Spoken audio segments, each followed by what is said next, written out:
Good Grenita.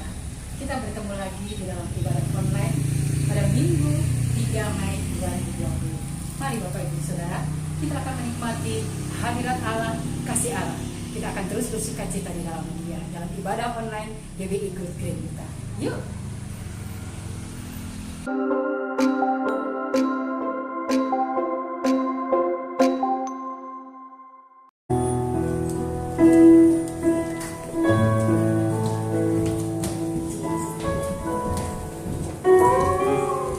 Shalom, jemaat yang dikasihi Tuhan. Shalom. Puji nama Tuhan, kita bersyukur pada kesempatan ini kita bisa berada di tempat ini kembali, walaupun di rumah kita masing-masing. Tapi kita bersyukur atas berkat Tuhan yang melimpah dalam kehidupan kita. Amin. Saat ini kita masuk hadirat Tuhan, dan sebelum kita mulai ibadah kita, terlebih dahulu mari kita membacakan ayat firman Tuhan yang terambil dari Mazmur 150 ayat 1 sampai 6. Kita baca bersama-sama. Haleluya. Pujilah Allah dalam tempat kudusnya, pujilah Dia dalam cakrawannya yang kuat. Pujilah Dia karena segala keperkasaannya, pujilah Dia sesuai dengan kebesarannya yang hebat. Pujilah Dia dengan tiupan sangkakala, pujilah Dia dengan gambus dan kecapi, pujilah Dia dengan rebana dan tari-tarian, pujilah Dia dengan permainan kecapi dan seruli, pujilah Dia dengan keracap yang berdenting, pujilah Dia dengan ceracap yang berdentang. Biarlah segala yang bernafas memuji Tuhan. Haleluya. Saat ini mari kita masuk dalam hadirat Tuhan. Terima kasih Tuhan. Terima kasih Yesus, Engkau berharga bagi kami. Terima kasih untuk segala pengorbanan-Mu Tuhan. Terima kasih untuk semua kebaikan kasih yang Kau rasakan pada saat ini pun Tuhan. Kami bisa ada sampai detik ini. Itu karena kemurahan-Mu yang Engkau berikan bagi kami Yesus. Terima kasih Yesus.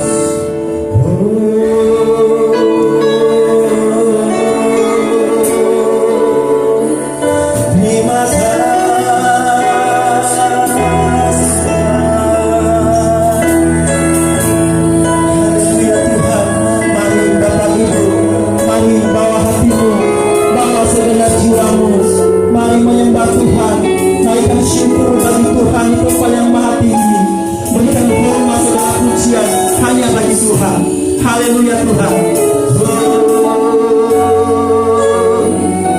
Terima kasih Tuhan. Haleluya. Ini pujian syukur kami Tuhan, hanya kepada Tuhan Yesus. Terima kasih Tuhan. Terima kasih. Mari kita akan pujian kita.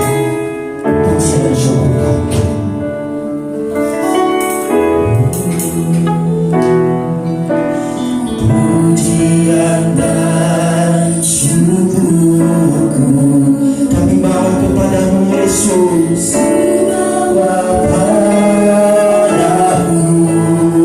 dengan rendah hati kami pun Tuhan, rendah hati mempersembahkan. Kami sadar Tuhan,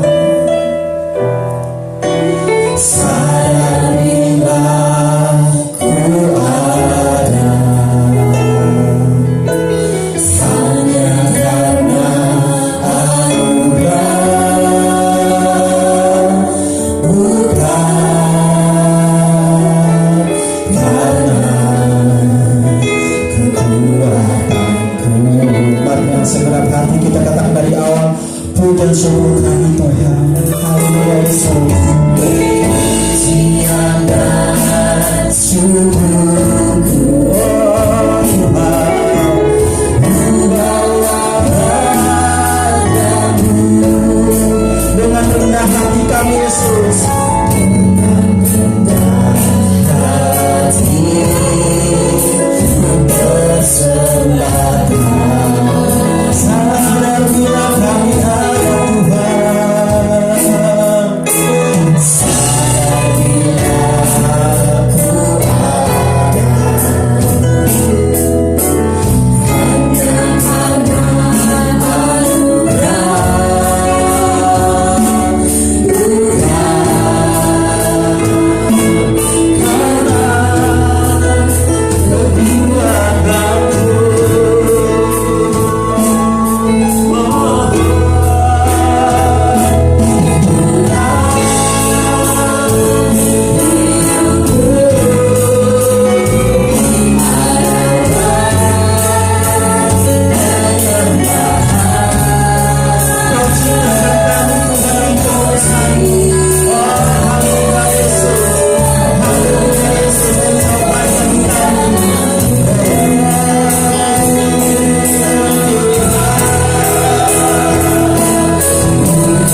segenap hati kita dan kerendahan hati kita.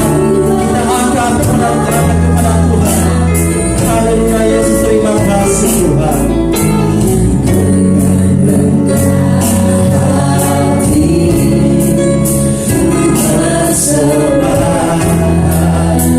Sadar Tuhan, kami ada saat ini Tuhan Yesus. Sadarilah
Tuhan, hanya karena Tuhan.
segenap hidup kami persembahkan kepadamu. Terima kasih Tuhan Yesus yang baik. Terima kasih buat kasih anugerah yang Kau berikan bagi kami Tuhan. Hingga pada saat ini juga Tuhan, kami ada di tempat ini, kami mau menguji bersekutu di hadapan Tuhan. Walaupun kami di tempat ini Tuhan, sebagian dari tempat ini Tuhan, di rumah kami masing-masing, tapi kami percaya Tuhan Yesus sangat memberkati kehidupan kami. Terima kasih Bapa yang baik, terima kasih Yesus yang baik. Berkati ibadah kami dari awal pertengahan hingga berakhir, dan hanya waktunya dipuji dan dimuliakan di surga. Terima kasih Bapa, terima kasih Yesus yang baik. Kami mau bersorak bagi Tuhan dalam nama Yesus. Haleluya. Sama-sama katakan amin. Haleluya. Pujilah Tuhan. Kita melompat bagi Tuhan, kita bersorak bagi Tuhan. Kita menjadi pemenang.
kasih Yesus yang baik, saat ini Tuhan, kami mau mendengarkan firman Tuhan.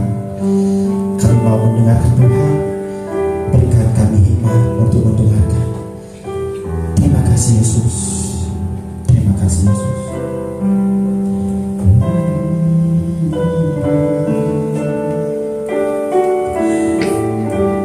Terima kasih Tuhan.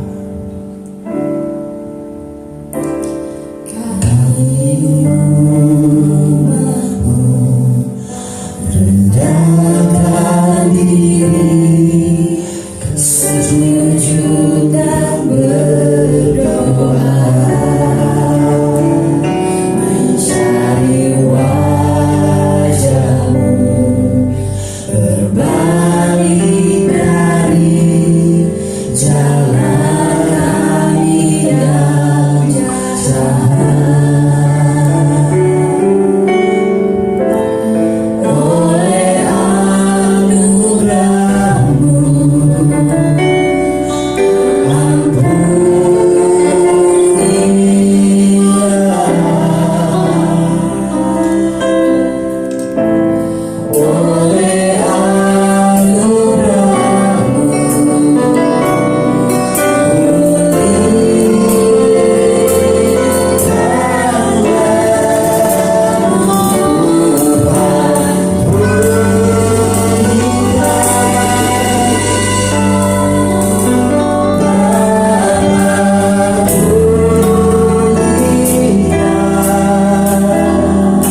Amin. dan pulihkan seluruh umat manusia di bumi ini ya Allah. Amin. Kami naikkan dari hati yang terdalam. Benar Tuhan. Kami menyembah, kami memuliakan Engkau. Kami juga meminta di dalam roh dan kebenaran. Haleluya. Bapa, terima kasih Tuhan. Terima kasih. Kami percaya Kau mendengar, Kau melihat, dan kami rasakan dan mata rohani kami. Engkau tetap berada bersama dengan kami. Apapun kesulitan kami, apapun kesulitan apa yang terjadi dalam bangsa kami, Terima kasih. Engkau ada bersama dengan kami. Amin. Inilah yang menjadi kekuatan dalam diri kami. Terima kasih. Karena kami percaya Engkau tidak pernah meninggalkan kami. Amin. Terima kasih Bapa, terpujilah namamu. Di dalam nama Tuhan Yesus kami akan masuk dalam firman. Berbicaralah bagi kami ya Bapa. Terima kasih. Taburkanlah firman sehingga kami yang mendengar boleh diberkati, dan hamba-Mu menyampaikan diberkati, hingga kami semua sama-sama boleh memuliakan Engkau, boleh mendengar Engkau, boleh mendapat berkat kepada Engkau. Amin. Terima kasih Bapa, di dalam nama Tuhan Yesus kami akan sambut. Haleluya. Shalom. Karena kasih anugerah Tuhan Yesus kepada kita semua, maka kita ada sebagaimana ada kita saat ini, dalam kondisi yang tidak bagus. Pandemi COVID-19 masih berlangsung, tapi kita tetap dalam anugerah kasih Tuhan Yesus Kristus, sehingga saat ini kembali Minggu 3 Mei 2020 kita bisa tetap mengadakan ibadah online. Saudara kasih dalam Tuhan, sekarang tanggal 3 Mei, artinya sudah berjalan hampir 20 hari sejak Yesus mati di kayu salib dan kemudian bangkit 3 hari kemudian. Yesus berjalan menapak tilas apa yang sudah dilakukan terhadap murid-muridnya. Hanya beberapa kali Tuhan Yesus bertemu. Mereka bertemu dan Yesus kembali banyak melakukan mujizat kepada mereka agar mereka kuat. Mereka teguh dalam kondisi yang tidak baik. Tuhan Yesus tetap memberikan sambil menunggu janjinya. Dia akan naik ke surga dan akan memberikan sesuatu yang luar biasa kepada murid-muridnya. Saudara kasih dalam Tuhan, kita akan masuk dan kita akan melihat apa sih yang Tuhan perbuat dan apa maknanya yang dapat kita ambil dari firman Tuhan ini untuk keadaan kita, kondisi kita saat ini. Kita dalam keadaan mungkin beberapa orang sudah sulit untuk mendapatkan makanan, beberapa orang sulit untuk mendapatkan pekerjaan, mendapatkan uang dan sebagainya. Kondisi yang demikian tentunya jangan membuat kita jauh dari Tuhan, tetapi kondisi tersebut malah membuat kita dekat kepada Tuhan. Oleh karena itu benar, kita harus kembali melihat apa yang Tuhan sudah berikan. Seringkali kita melupakan bahwa ada harta terpendam, yaitu Alkitab, yang kita mungkin sudah tahu tapi taruh dan tidak pernah dilihat dan terlupakan. Beberapa hari yang lalu saya kotak-katik barang-barang lama, saya bongkar-bongkar. Ternyata ada beberapa benda lama yang berharga yang tersimpan di dalamnya. Demikian kita, seringkali juga kita dalam keadaan sulit, dalam kondisi seperti ini, kita lupa bahwa ada harta yang terpendam di dalam Alkitab. Mari kita coba lihat apa di dalam tersebut. Saudara kasih dalam Tuhan, Yesus sejak Paskah bertemu dengan murid-muridnya, pertama kali dengan Maria Magdalena dan beberapa wanita lainnya. Setelah itu ia bertemu dengan beberapa murid laki-laki, minus dengan Thomas, lalu bertemu kembali dan Thomas sudah ada di sana. Thomas tidak percaya bahwa Tuhan Yesus bangkit. Thomas ingin membuktikan bahwa Yesus itu sudah bangkit dari kubur. Ia ingin lihat secara mata jasmani. Dan pada saat pertemuan kedua, Yesus menunjukkan bahwa ia adalah Yesus yang salib.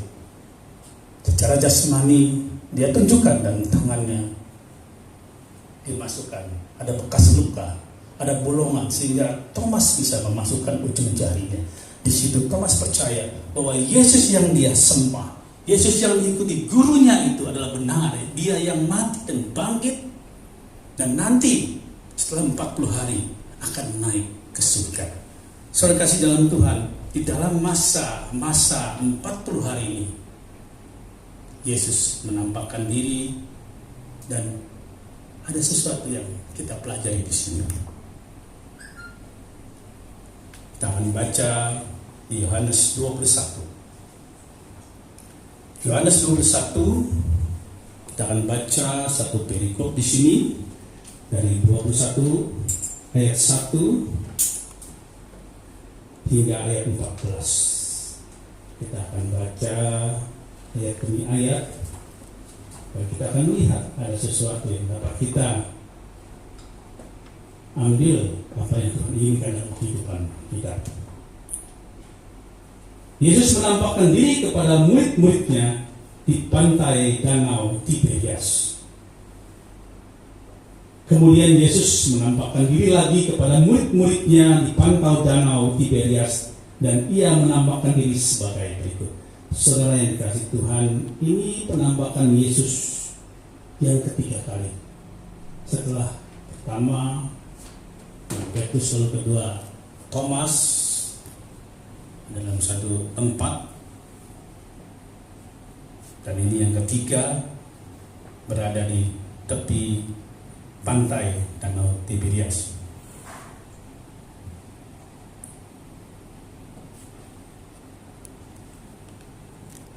Di ayat 2, di pantai itu berkumpul Simon Petrus, Thomas yang disebut Didimus, Nathanael dari Kana yang di Galilea, anak-anak Zebedius, dan 2 orang muridnya yang lain. Saudara kasih Tuhan, Simon Petrus dan rekan-rekannya ini, teman-temannya ini memang basicnya adalah seorang nelayan. Jadi saat mereka berhenti di dalam pelayanan bersama Tuhan Yesus setelah kematian yang luar biasa, mereka melihat kengerian yang dahsyat, lalu mereka melihat kebangkitan. Tapi kita lihat dari sepanjang yang dicatat Alkitab, mereka kembali kepada pekerjaan mereka masing-masing. Mereka adalah nelayan, mereka mencari makan melalui mencari ikan di laut, di danau Tiberias. Mereka kembali tidak menginjil sebagaimana Tuhan inginkan agar mereka bisa meneruskan apa yang Tuhan lakukan. Tetapi kenyataannya mereka kembali kepada pekerjaan. Nah, kita lihat di sini di ayat 3. Kata Simon Petrus kepada mereka, "Aku pergi menangkap ikan." Kata Simon Petrus pada mereka itu tadi disebutkan ada Thomas yang tidak percaya kalau Tuhan Yesus sudah bangkit tanpa melihat dengan mata kepalanya sendiri. Lalu ada Nathanael. Nathanael ini adalah orang yang dipuji oleh Yesus karena kejujurannya. Tidak ada orang yang lebih jujur di Israel dibanding dengan Nathanael. Lalu ada anak-anak Zebedius. Anak-anak Zebedius ini adalah Yakobus dan Yohanes, dan 2 orang muridnya yang lain. Ada 7 orang berarti di sana yang berkumpul, sehingga Petrus berkata, "Mari pergi menangkap ikan." "Aku pergi menangkap ikan," kata mereka kepadanya. "Kami pergi juga dengan engkau." Mereka berangkat lalu naik ke perahu, tetapi malam itu mereka tidak mendapatkan apa-apa. Saudara yang dikasih Tuhan, tidak menang mendapatkan ikan. Saya berpikir kalau cuma sehari mungkin tidak menjadi pusing, saudara. Tapi itu karena pemikiran saya sebagai seorang karyawan. Saya setiap hari saat saya bangun tidur, saya kerja tidak kerja, selama sebulan saya dapat uang. Tiap hari saya dapat uang. Karena perhitungannya gaji kita selama sebulan dibagi 30, setiap hari kita mendapatkan uang. Jadi nggak masalah mau hari libur, mau hari nggak kerja, tetap mendapatkan uang. Berbeda dengan pedagang. kalau tidak dapat dagangannya, hari itu tidak ada uang yang masuk. Demikian juga para pelayan, nelayan. Kalau mereka tidak dapat hari itu, mereka tidak mendapat apa-apa. Rasa galau baru terasa. Mungkin sama dengan kita semua saat ini yang karyawan, yang bekerja, sudah ada pemotongan gaji, gajinya dipotong pro rata, berapa hari tidak masuk itu dihitung. Jadi pada saat tidak masuk kerja, tidak mendapatkan apa-apa. Di situ baru kerasa bagaimana perasaan, hati dan pikiran. Ini yang dialami oleh Simon Petrus dan rekan-rekannya. Mereka tidak mendapatkan apa-apa, tidak menanggap apa-apa. Semalam-malaman mereka tidak menanggap apa-apa. Kalau kita lihat apakah cuma semalam ini? Kalau kita lihat ayat berikutnya, mungkin tidak hanya malam itu, malam sebelumnya mereka tidak menangkap apa-apa. Sehingga pada saat Yesus bertanya apakah ada lauk pauk, mereka katakan tidak ada. Kita bisa mencerna di sini apakah mereka juga kebingungan saat itu. Mereka kesulitan. Junjungannya atau pimpinannya atau leadernya Yesus tidak ada dan harus kembali ke pekerjaannya. Dan ternyata alam tidak bersahabat dengan mereka. Mereka tidak mendapat apa-apa. Mereka adalah para nelayan yang memang sudah pekerjaannya, keahliannya. Bukan karena tidak mampu, tapi alam tidak memberikan ikan kepadanya. Sehingga mereka mungkin dalam keadaan bingung, keadaan bimbang. Sehingga kita lihat apa yang terjadi. Ketika hari mulai siang, ayat 4, Yesus berdiri di pantai. Akan tetapi murid-murid tidak tahu bahwa itu adalah Yesus, saudara yang kasih di dalam Tuhan.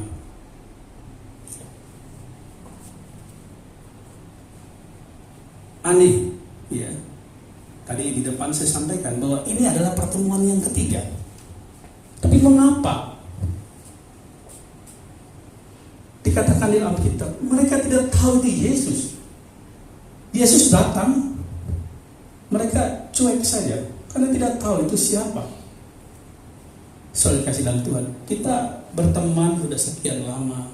Tentu dari lihat jauh saja sudah bisa tebak. Oh ini si Anu, dari gestur tubuh, dari gerakan kita sudah tahu. Apalagi murid-murid ini yang tiap hari bersama-sama dengan Yesus. Tapi anehnya kita baca di sini. Tetapi murid-murid tidak tahu bahwa itu adalah Yesus. Ada dua kemungkinan, saudara. Atau mungkin dua-duanya terjadi. Pertama, memang Yesus dalam tubuh yang penuh dengan kemuliaannya. Digambarkan pada saat pertama kali terlihat. Wajahnya begitu bersinar. Pakaiannya begitu putih. Sehingga penampilannya berbeda dengan penampilan yang sebelumnya. Yesus dipenuhi dengan kemuliaan surga. Yesus tidak lagi dalam tubuh jasmani, tetapi lebih banyak kemuliaan Allah, kemuliaan surga di dalam tubuhnya. Sehingga orang yang melihat dengan mata jasmani akan sulit melihat. Diperlukan mata rohani untuk melihat. Murid-murid ini lebih mengandalkan mata jasmani. Ditambah lagi kemungkinan yang terjadi, saudara. Kebingungan membuat mata jasmani tertutup, saudara. Sering kita melihat orang yang sedang bingung, orang yang sedang kacau, orang dalam tekanan. Dia tidak mengenal siapa-siapa lagi. Mata melihat, tapi pikirannya tidak masuk dan tidak bisa sinkron antara mata dan pikirannya. Sehingga apa yang dilihat oleh matanya tidak masuk di dalam pikirannya. Apakah ini juga yang terjadi dengan murid-murid Tuhan Yesus? Mengalami syok yang berat pada saat Yesus disalib. Masih belum ngeh berapa kali bertemu dengan Tuhan Yesus. Tapi memang sangat berbeda. Kalau hari-hari sebelum disalib, mereka bersama sepanjang perjalanan. Mereka menginjil bersama-sama, bersenda gurau bersama, makan bersama, bahkan tidur juga bersama.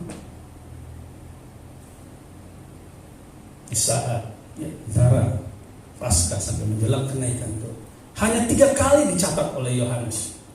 3 kali Yesus menampakkan diri.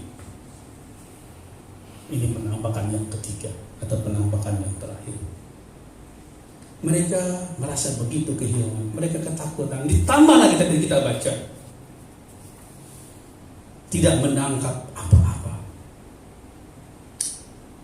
Rasa kegalauan membutakan mata jasmani. Ini yang terjadi saat ini. Mungkin kita juga karena tadi saya sampaikan, banyak di antara kita semua mulai kebingungan karena masalah yang terjadi saat ini. Pandemi COVID-19 ini yang melanda bukan hanya kita tapi seluruh dunia, membuat kebingungan, membuat orang frustasi.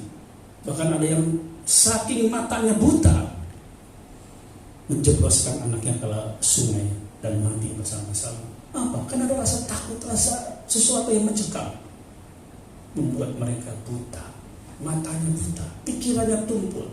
Nah, saudara yang kasih dalam Tuhan, kita lihat di sini yang terjadi dengan murid-murid Tuhan Yesus. Yesus tahu itu semua. Yesus datang, Yesus menghampiri mereka. Tapi lagi-lagi tadi kita lihat, dia tidak mengenal Yesus. Yesus tetap menghampiri mereka. Ayat 5 kata Yesus pada mereka, "Hai anak-anak, adakah kamu mempunyai lauk pauk?" Jawab mereka, "Tidak ada." Serentak saudara jawab, "Tidak ada." Tidak ada lagi makanan. Makanan yang harus dimakan juga tidak ada.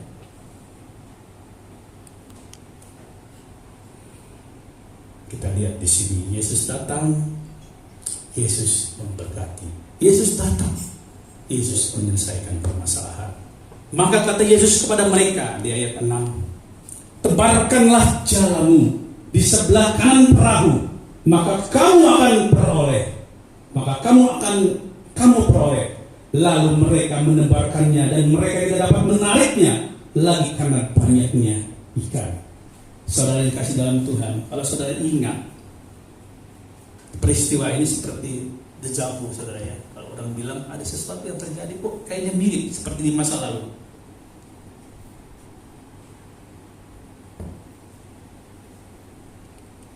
Mirip pada saat pertama kali Simon Petrus di danau yang sama.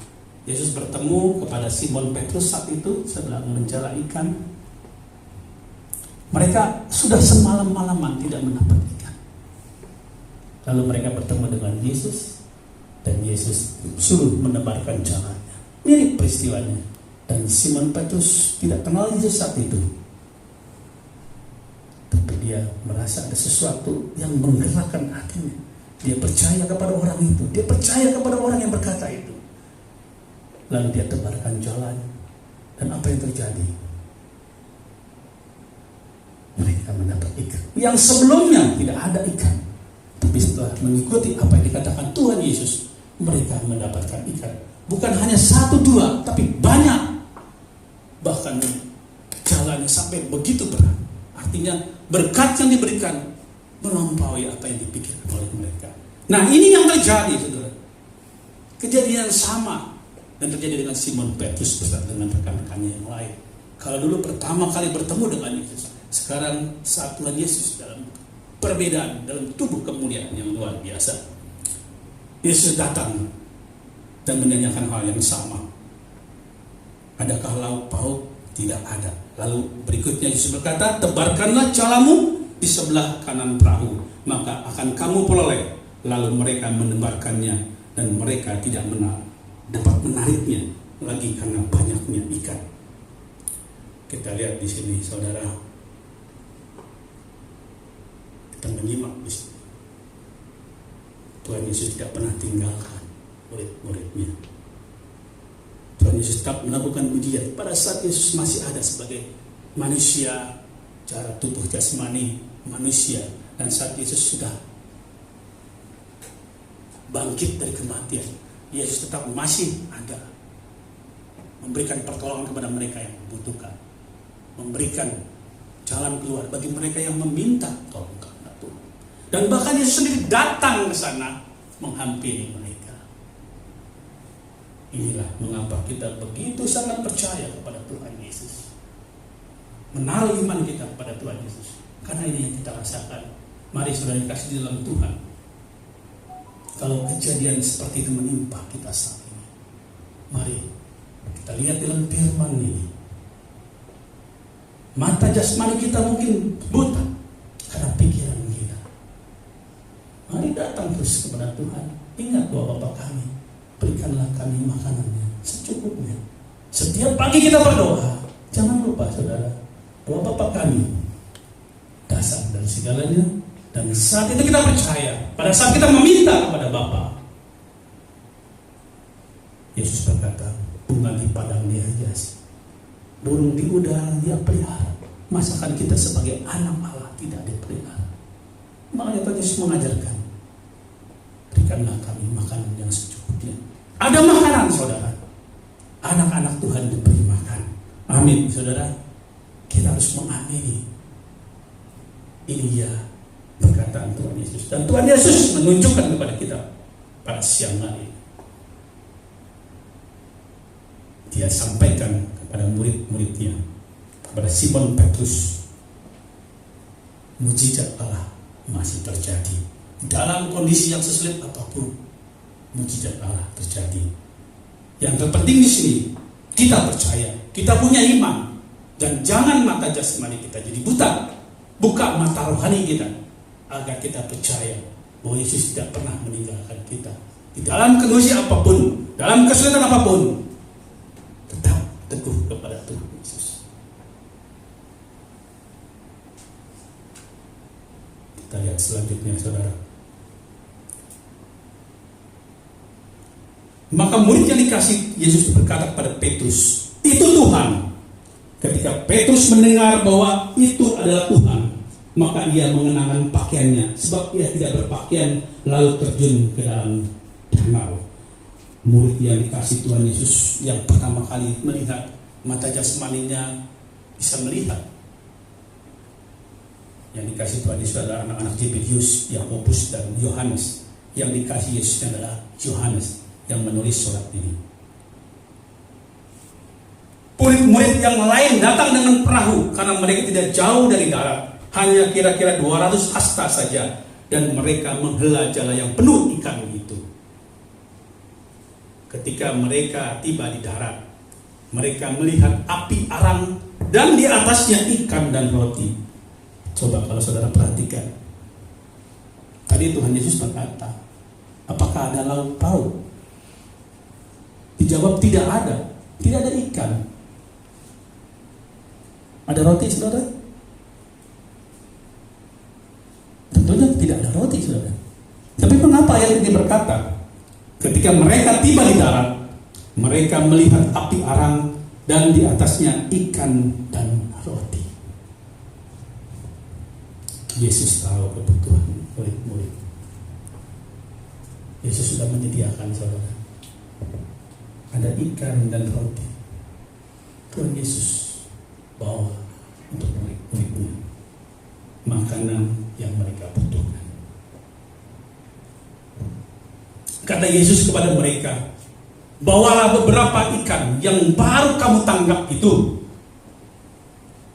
Simon Petrus naik ke perahu lalu menghela jala itu ke darat penuh ikan-ikan besar, 153 ekor banyaknya. Dan sungguh pun sebanyak itu, jala itu tidak koyak. Jadi ikan yang dia tangkap bukan ikan yang sedang ada di penggangan yang Tuhan Yesus tunggui kepada murid-muridnya. Ada ikan dan ada roti. Artinya Tuhan Yesus sudah menyediakan untuk murid-muridnya. Tindakan iman yang dilakukan oleh Petrus menambah berkat-berkat yang ada. Kita lihat di sini penuh dengan ikan-ikan besar, 153 ekor banyaknya. Ayat 12, kata Yesus kepada mereka, marilah dan sarapanlah. Tidak ada di antara murid-murid yang berani bertanya kepadanya, siapakah engkau? Sebab mereka tahu bahwa ia adalah Tuhan. Mereka tidak berani menanyakan. Sepertinya ada jarak saudara. Tapi mereka dalam hati sekarang berbeda. Mereka tahu itu adalah Tuhan. Mungkin itu juga yang terjadi dengan kita, saudara. Kita seringkali tidak tahu bahwa ada Tuhan. Kenapa? Mata jasmani kita tidak bisa melihat. Kita perlu mata rohani kita. Mungkin tiap hari Tuhan ada bersama dengan kita.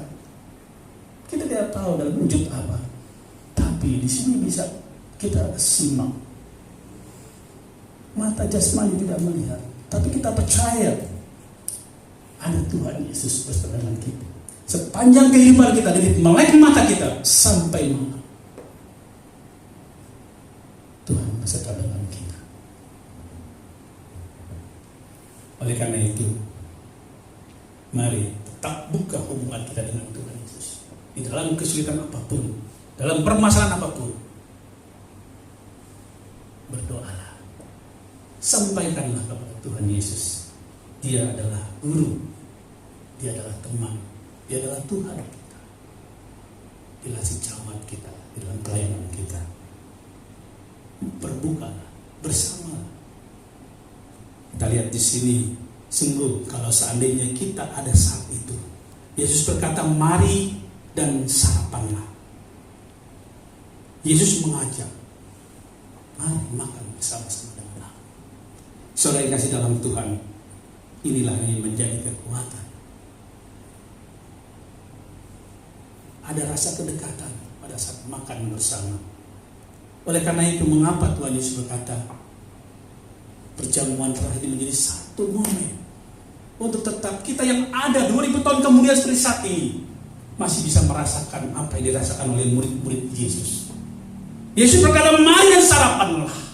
Ada suasana yang luar biasa itu.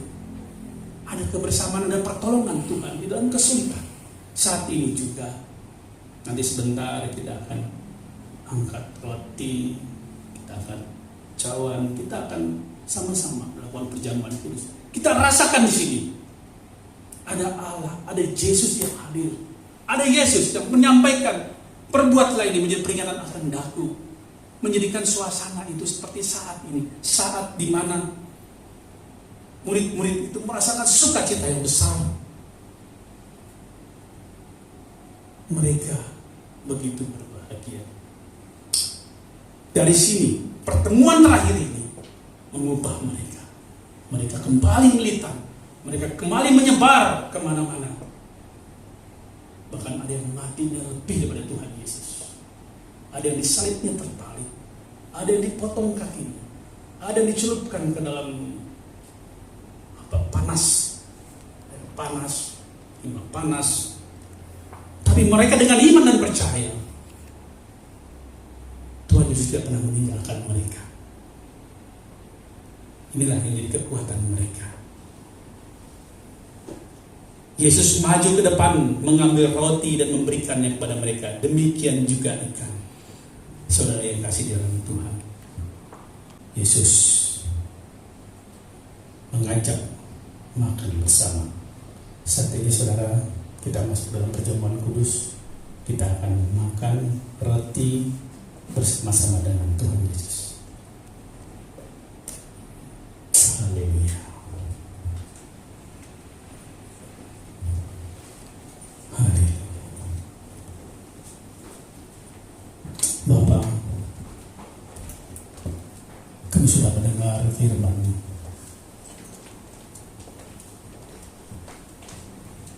Kami rasakan firman-Mu ini sampaikan bagi kami semua. Saat ini kami ingin Tuhan merasakan sukacita juga yang ada yang dialami oleh murid-murid Yesus. Saat kesulitan, saat penderitaan, saat jalan buntu, saat tidak ada apa-apa di depan, saat tidak tahu apa harus diperbuat, Tuhan Yesus datang. Tuhan Yesus dekat. Bahkan Tuhan Yesus membawa makanan. Haleluya. Inilah ya Bapa. Betapa kasih Yesus luar biasa bagi kami semua. Dia mengerti, Dia tahu kesulitan kita semua. Oleh karena itu marilah bergembira. Marilah kita bersama-sama pusatkan hati kita Biarlah perjamuan kudus ini menjadi sesuatu yang luar biasa.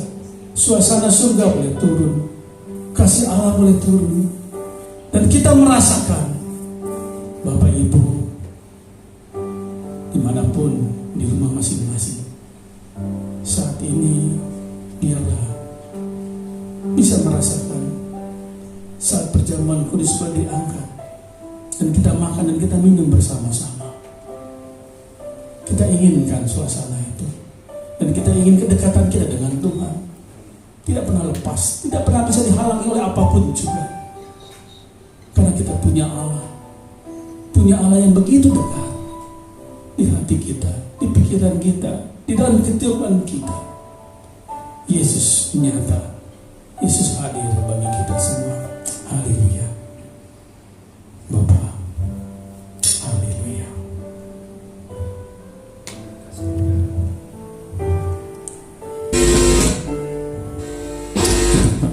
Haleluya. Sucikan kuduskan roti dan anggur ini ya Bapa, sehingga kami boleh layak menerima, sehingga kami boleh layak untuk mengambil bagian, sehingga dengan penuh sukacita kami rasakan kegembiraan yang luar biasa. Haleluya. Haleluya. Dalam nama Yesus.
Suasana surga di antara kita semua, dan bahkan lebih dari itu berkat-berkat Tuhan mengalir melalui perjamuan kudus yang kita lakukan ini.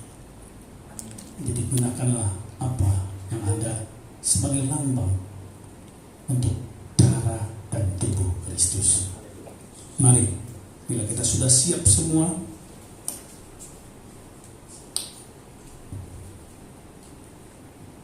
angkat roti di tangan kanan. demikian firman Tuhan. Bukankah roti yang kita pecah-pecahkan ini adalah manifestasi dari tubuh Kristus? Sebab apa yang telah kuteruskan kepadamu telah aku terima dari Tuhan, yaitu bahwa Tuhan Yesus pada malam waktu ia diserahkan mengambil roti, dan sesudah itu ia mengucap syukur atasnya. Ia memecah-mecahkan dan berkata, inilah tubuhku yang diserahkan bagi kamu. Perbuatlah ini menjadi peringatan akan aku. Mari kita yang mengimani firman ini, mari kita makan dalam nama Tuhan Yesus.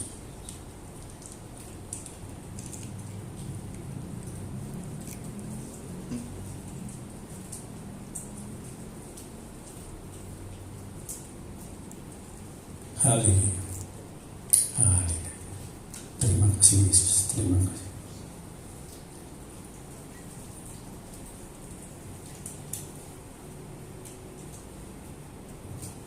Angkat cawan anggur di tangan kanan kita. Bukankah anggur yang dicurahkan ini adalah manifestasi daripada darah Kristus? Amin. Demikian firman Tuhan. Demikian juga ia mengambil cawan sesudah makan lalu berkata, cawan ini adalah perjanjian baru yang dimeteraikan oleh darahku. Amin. Perbuatlah ini setiap kali kamu meminumnya menjadi peringatan akan aku. Sebab setiap kali kamu makan roti dan minum cawan ini, kamu memberitakan kematian Tuhan sampai ia datang. Mari yang mengimani apa yang sudah disampaikan tadi, mari kita minum dalam nama Yesus. Haleluya. Oh, haleluya. Terima kasih Tuhan.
Memakan roti dan meminum anggur itu yang merupakan lambang daripada tubuh dan darah-Mu. Biarlah ini menyatu dalam diri kami dan kami rasakan sukacita yang besar ya Bapa. Terima kasih atas kebaikan-Mu ya Bapa. Terima kasih atas penyertaan-Mu. Terima kasih atas apa yang Kau perbuat dalam hidup kami. Terima kasih Tuhan Yesus. Terpujilah nama-Mu. Terpujilah nama-Mu dulu sekarang sampai selamanya.